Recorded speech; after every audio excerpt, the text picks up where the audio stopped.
Hello everyone. Youth power academy daily आपके लिए current affairs के वीडियोस लेके आता है और इसमें हम डेली जो भी इम्पोर्टेंट आर्टिकल्स होते हैं उनको डिस्कस करते हैं। साथ ही साथ हमारा यूथ पावर एकेडमी पे शॉर्ट्स भी दिए जाते हैं जिनमें क्विज होती है। क्विज और हमारा जो पीडीएफ मटेरियल है ये आपको टेलीग्राम चैनल पे प्रोवाइड किया जाता है। आप ज़्यादा से ज़्यादा हमारे चैनल को यूट्यूब पे लाइक करिए, सब्सक्राइब करिए। साथ ही साथ टेलीग्राम पे भी इससे जुड़िए ताकि आपको जो भी कंटेंट है वो मिल सके। और हमारी मंथली मैगज़ीन्स हैं, साथ ही साथ फटाफट मैगज़ीन है जो आप किसी भी एग्ज़ाम के कुछ दिन पहले पढ़ सकते हैं ताकि आपका क्विक रिवीजन हो सके। और डेली हमारा मेन कोर्स मटेरियल भी है जिसमें आपको डिटेल में हर सब चीज़ों का डिस्क्रिप्शन मिलता है जो आपके मेंस के लिए काफ़ी इंपॉर्टेंट रहेगा। मंथली मैगज़ीन आपके लिए काफ़ी इंपॉर्टेंट है एग्ज़ामिनेशन पर्पज़ से। इसमें बैकग्राउंड इन्फॉर्मेशन और कीवर्ड्स भी प्रोवाइड किए जाते हैं ताकि आप इज़िली चीज़ों को पढ़ सकें और समझ सकें। तो आइए शुरू करते हैं 2 नवंबर का करंट अफेयर्स।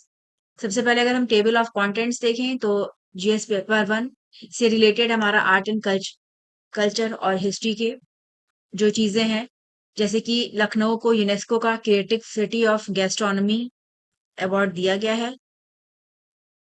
फिर कल बहुत सारे स्टेट्स का एस्टेब्लिशमेंट डे था तो उसका सेलिब्रेशन हुआ है, जैसे कर्नाटका में, पुदुचेरी में। और इसके अलावा कुछ आर्टिकल रिलेटेड हैं शहीद वीर नारायण सिंह से। कल छत्तीसगढ़ की स्थापना के 25 साल हुए हैं, तो वहां पे बहुत सारी परियोजनाओं का उद्घाटन किया गया। और इसके अलावा दिल्ली का पुराना जो उल्लेख है इंद्रप्रस्थ के रूप में मिलता है महाभारत में, तो उसमें एएसआई की जो भी अभी तक की डिस्कवरीज रही हैं उससे रिलेटेड टॉपिक है। फिर हेल्थ एजुकेशन आयुष्मान भारत के बारे में बताया गया है। डाइटरी पैटर्न्स और chronic health conditions in India. Polity की अगर हम बात करें तो प्रधानमंत्री मोदी ने लॉन्च किया है development park projects in Chhattisgarh silver jubilee celebrations में। इसके अलावा तंजानिया में प्रेसिडेंशियल इलेक्शंस में डिस्प्यूट हुए हैं। दिल्ली का भी 70th फाउंडेशन डे सेलिब्रेट किया गया। फिर रिजम्पशन ऑफ दरबार मूव ये क्या होता है ये देख लेंगे। इसके अलावा पंचायती राज मिनिस्ट्री का स्पेशल कैंपेन 5.0।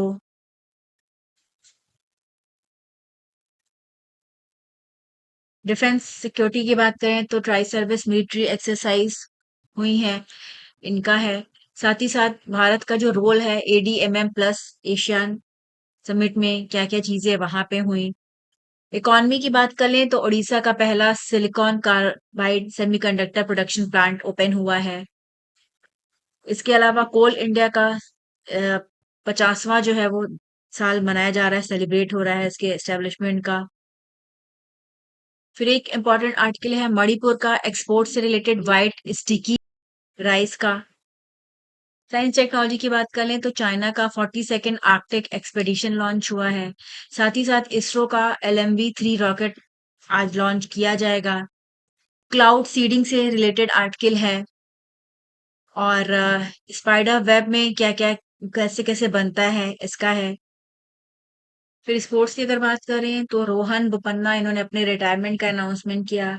साथ ही साथ इंडिया का परफॉर्मेंस कैसा रहा 2025 यूथ गेम्स में, एशियन यूथ गेम्स में, इनको हम आज देखेंगे।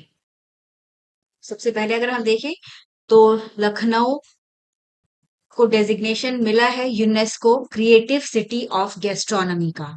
तो ये लखनऊ के लिए एक काफी अच्छी बात है। ऑफिशियली इनको मिला है ये। 43rd सेशन हुआ यूनेस्को का ग्लोबल कॉन्फ्रेंस उज्बेकिस्तान में हुआ। और इसके साथ लखनऊ 70 गैस्ट्रोनॉमी सिटीज में है जो वर्ल्ड वाइड उसमें आ गया है। भारत का ये दूसरा शहर है। इसके पहले हैदराबाद को क्रिएटिव सिटी ऑफ गैस्ट्रोनॉमी में स्थान मिला था। और इस साल की बात करें 43rd सेशन की तो यूनेस्को के डायरेक्टर जनरल है ऑड्रियो अज़ाउले। इन्होंने 58 सिटीज को as new members of UNESCO creative cities network में शामिल किया है। और अगर इस नेटवर्क की अगर हम बात करें तो अब टोटल 408 सिटीज हैं अक्रॉस द वर्ल्ड, और उसमें ज्यादा 100 कंट्रीज जो हैं वो इन्वॉल्व हैं। और उत्तर प्रदेश सरकार ने कहा है कि ये क्रिएटिव सिटी का स्टेटस मिलने से जो ग्लोबल आउटरीच है लखनऊ का वो बढ़ेगा, साथ ही साथ फूड बेस्ड एंटरप्रेन्योरशिप में भी बढ़ोतरी होगी, और इससे जो है वो टूरिज्म को बढ़ावा मिलेगा। यूनेस्को क्रिएटिव सिटीज नेटवर्क की अगर हम बात करें तो इसे क्रिएट किया गया था 2004 में, और इसका उद्देश्य है कॉपरेशन बढ़ाना सिटीज के बीच में, क्रिएटिविटी को रिकॉग्नाइज करना, और साथ ही साथ अर्बन डेवलपमेंट को भी बढ़ावा देना। नेक्स्ट अगर हम देखें तो पुडुचेरी लिबरेशन डे सेलिब्रेशंस हुए, और 1 नवंबर 2025 को सेलिब्रेशंस हुए। पुडुचेरी की अगर हम बात करें तो फ्रेंच रूल से आजाद हुआ था 300 साल के रूल के बाद 1954 में। और इस मौके पे जो चीफ मिनिस्टर हैं वहां के एन रंगास्वामी, उन्होंने नेशनल फ्लैग होस्ट किया। बीच रोड पे वहां पे जो है वो फंक्शंस हुए। और तो ये आप याद रखिएगा कि ये कब जो है वो फ्रेंच टेरिटरी से बाहर हुआ था। पुडुचेरी की बात करें तो इसका काफी इतिहास पुराना है। यहाँ पे फ्रेंच कॉलोनी की स्टार्ट हुई थी 17th सेंचुरी में। और यहाँ पे जो फ्रेंच ईस्ट इंडिया कंपनी है उसने ट्रेडिंग पोस्ट एस्टेब्लिश किया था 1674 में। काफी लंबे समय तक ये जो है वो ब्रिटिश और फ्रेंच के बीच में जो है यहाँ पे काम हुआ। और जब भारत को इंडिपेंडेंस मिला 1947 में, तो इसका फ्यूचर जो है वो डिसाइड नहीं था, फिर बाद में इसको इंडिया में मर्ज किया गया। और पुदुचेरी के साथ साथ कराईकाल, माहे, यनम को भी इंडिया में इंक्लूड किया गया। फिर 1962 में ये इसे एक सिंगल यूनियन टेरिटरी के रूप में स्थान दिया गया। पुदुचेरी के अलावा कर्नाटका का राज्योत्सव सेलिब्रेशन हुआ। 70th कन्नड़ राज्योत्सव मनाया गया 2 नवंबर 2025 को। इसका फॉर्मेशन हुआ था 1956 में। और इसमें जो भी कन्नड़ स्पीकिंग रीजन्स थे उनको यूनिफाई करके एक सिंगल स्टेट बनाया गया था। इस मौके पे बहुत सारे कल्चरल इवेंट्स में और 70 एमिनेंट पर्सनालिटीज को उनके कंट्रीब्यूशन के लिए जो है वो चीफ मिनिस्टर की तरफ से अवार्ड दिया गया। तो ये आप याद रखिएगा। नेक्स्ट अगर हम देखें तो प्रधानमंत्री ने इनॉग्रेट किया Shaheed Veer Narayan Singh memorial cum tribal freedom fighters museum, Chhattisgarh में ये ओपन हुआ है। और शहीद वीर नारायण सिंह, इन्होंने ब्रिटिशर्स के अगेंस्ट जो है वो फ्रीडम फाइटर में अपना महत्वपूर्ण योगदान दिया था। इनमें साथ ही साथ इन्होंने ई बुकलेट आदि शौर्य इसको भी रिलीज किया। और इसके अलावा छत्तीसगढ़ में एक पेड़ माँ के नाम कैंपेन, इसमें भी इन्होंने शिरकत की। इस म्यूजियम में जो गैलरीज है वहां पे ट्राइबल लाइफ के बारे में बताया गया जाएगा। साथ ही साथ जो मराठा और ब्रिटिशर्स का क्या इम्पैक्ट पड़ा वहां पे, उस पे सारी चीजें रहेंगी। और मेजर अपराइजिंग्स के बारे में बताएगा, जिसमें कि हल्बा क्रांति, सरगुजा क्रांति, भोपाल पत्तनम क्रांति, परालकोट क्रांति, तारापुर क्रांति, मीरिया क्रांति, कोई क्रांति, ये सब आपके एग्जाम में इंपॉर्टेंट रहेगा कि नया ये इनॉग्रेशन हुआ है तो इससे रिलेटेड जो भी चीजें हैं वो आपके एग्जाम में पूछी जा सकती हैं। और इसी के अलावा इसमें रानी चोरिस क्रांति, इनके बारे में बताया गया है, जो कि एक वुमेन लीडर थी। और शहीद वीर नारायण सिंह का 1857 के रिवोल्ट में जो योगदान रहा है उसके बारे में ये इसमें सारी चीजें रहेंगी। फिर इसके अलावा प्रधानमंत्री जी ने गिफ्ट ऑफ लाइफ सेरेमनी में पार्टिसिपेट किया और छत्तीसगढ़ में। और वहां पे दिल की बात प्रोग्राम हुआ। यहाँ पे उन्होंने 2500 चिल्ड्रंस के साथ इंटरैक्ट किया जो कि कॉन्जेनाइटल हार्ट डिजीज से प्रभावित थे, और उनका ट्रीटमेंट हुआ है।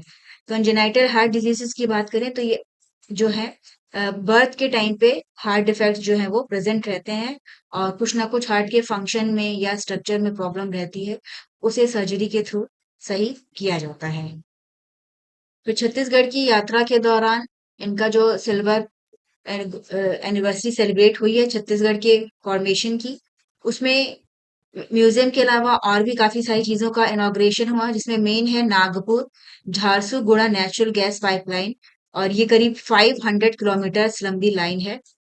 और इससे माना जा रहा है कि आगे चलने में काफी जो है वो बेहतर होगा गैस ग्रिड जो है उसको। और इसके अलावा नया बिल्डिंग का भी इन्होंने इनॉग्रेशन किया, छत्तीसगढ़ लेजिस्लेटिव असेंबली की। साथ ही साथ फॉर्मर प्राइम मिनिस्टर और भारत रत्न अटल बिहारी वाजपेयी का स्टैचू का इनॉग्रेशन किया। तो ये कल की डेट के सारे इंपॉर्टेंट प्रोग्राम्स हैं। इसके अलावा पीएम की तरफ से छत्तीसगढ़, हरियाणा, कर्नाटका, केरला, मध्य प्रदेश, इनको सबको उनके फॉर्मेशन डे के उपलक्ष्य में ग्रीटिंग्स प्रोवाइड की गई। और स्टेट फॉर्मेशन डे का मतलब है कि वो टाइम जब वो पर्टिकुलर स्टेट जो है वो ऑफिशियली इसको रिकॉग्नाइज किया गया था through States Reorganisation Act of 1956। फिर नेक्स्ट जो इम्पोर्टेंट है वो है दरबार मूव से रिलेटेड। ये जम्मू कश्मीर में होता है और ये 4 साल के बाद फिर से रिज्यूम हुआ है। इसमें जो ऑफिसेज होते हैं वो 5 day in a week Srinagar में ऑपरेट करते हैं, बाकी जो है वो 2 दिन क्लोज रहते हैं।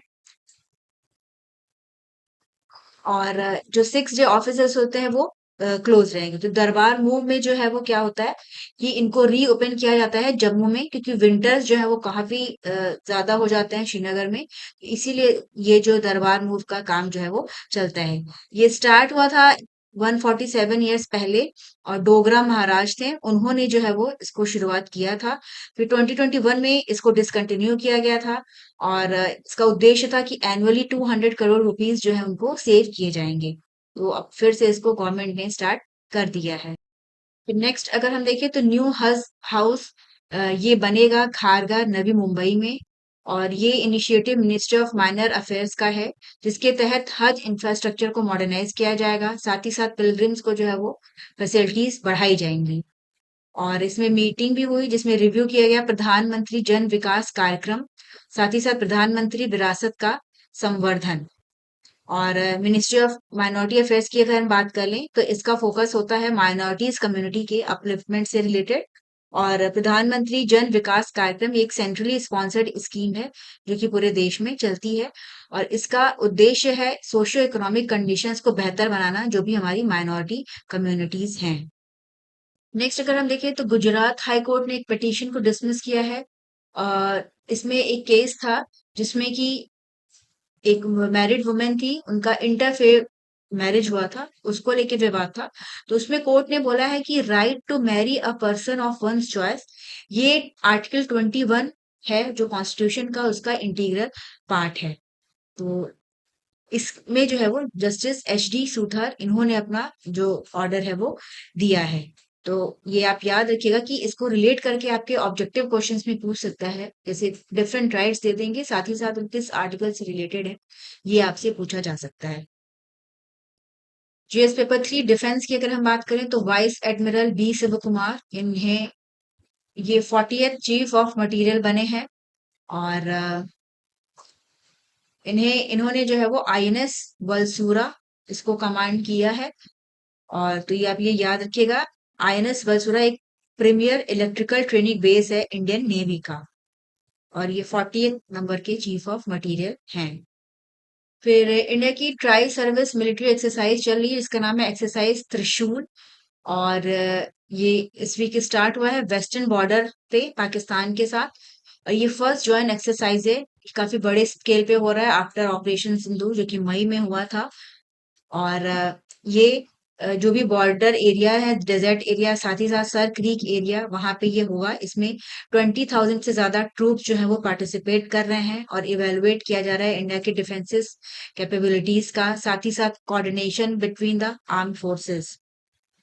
और इसको बड़े पैमाने पे ये जो एक्सरसाइज है ये चल रही है। इसमें 20 to 25 वॉरशिप जो है वो नेवी की वो भी यूज किया जा रहा है।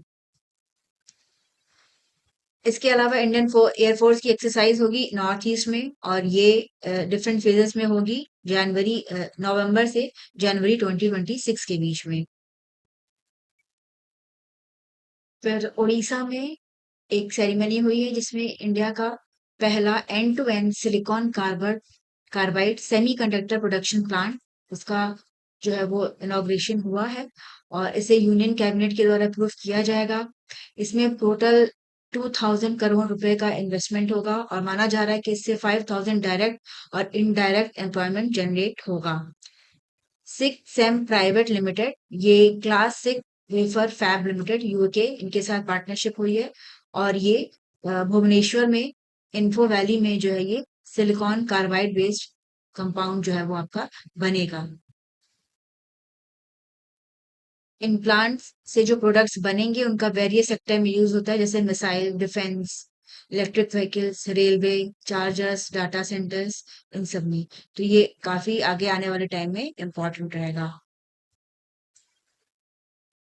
नेक्स्ट अगर हम देखें तो यूनियन मिनिस्टर ज्योतिरादित्य सिंधिया, इन्होंने इनिशिएट किया इंटीग्रेटेड सोहरा सर्किट डेवलपमेंट, और ये prime minister initiative for north east region या पीएम डेव आइन स्कीम का पार्ट है और इसके तहत जो है वो वेरियस प्रोजेक्ट लॉन्च हुए मेघालय में। ये प्रोजेक्ट में Shillong Silchar greenfield express way बनेगा, साथ ही साथ उमरोई एयरपोर्ट का एक्सपेंशन किया जाएगा। इसके अलावा न्यू शिलोंग सिटी प्रोजेक्ट ये भी डेवलप होगा। और अगर हम इंटीग्रेटेड सोहरा सर्किट की बात करें तो ये एक जॉइंट इनिशिएटिव है बाय मिनिस्ट्री ऑफ डीओएनईआर और गवर्नमेंट ऑफ मेघालय के बीच में। इस प्रोजेक्ट के थ्रू सोहरा को एक एक्सपीरियंशियल टूरिज्म डेस्टिनेशन के रूप में डेवलप किया जाएगा। इसमें नोखलई खाई फॉल प्रोजेक्ट है, मौसमई इको पार्क, इसके अलावा seven sisters fall view point, ये सब जो है वो बनाए जाएंगे और इनको डेवलप किया जाएगा। तो इससे ये जो पूरा एरिया है इसके डेवलपमेंट में काफी अ, ये इम्पोर्टेंट रहेगा। तो ये आप याद रखिएगा। नेक्स्ट अगर हम देख लें तो एक रिपोर्ट है व्हाइट स्टिकी राइस से रिलेटेड, और शाखाओ, ये एक व्हाइट स्टिकी राइस वैरायटी होती है और इसका इंटरनेशनल मार्केट में काफी सक्सेसफुली मणिपुर के द्वारा इसको एक्सपोर्ट किया गया है। अब गवर्नमेंट जो है वो इंडिजिनस ब्लैक स्टिकी राइस को जो है वो एक्सपोर्ट करेगी और इसके लिए जापान के साथ इनका एमओयू साइन हुआ है, जिसके में ट्रायल किया जाएगा, ट्रायल एक्सपोर्ट होगा 20 मीट्रिक टन का व्हाइट स्टिकी राइस का।